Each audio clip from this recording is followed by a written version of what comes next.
Welcome to the Slop Farm. Enjoy the video.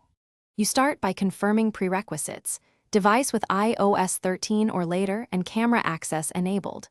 Once confirmed, open Messages or FaceTime and tap the Animoji/Memoji icon. Press the plus sign to create a new Memoji.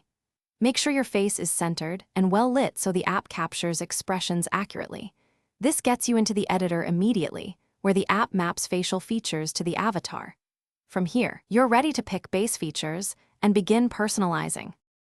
Now you customize the Memoji step by step. Select skin to set tone and freckles, then hairstyle and brows for shape.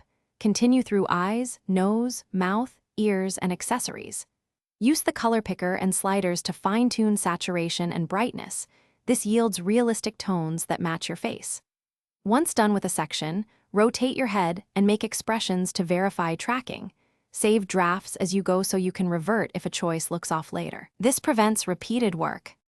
Finish by tapping Done to save the Memoji and immediately use it in Messages, FaceTime, or as a sticker in other apps.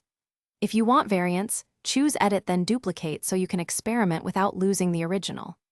Make sure to test lip sync and eye tracking in a short recording. If tracking is jittery, clean the front camera lens, confirm camera permission is enabled, and restart the app or device. These steps resolve most detection or permission-related problems quickly. Thanks for watching. Consider subscribing if we helped you today.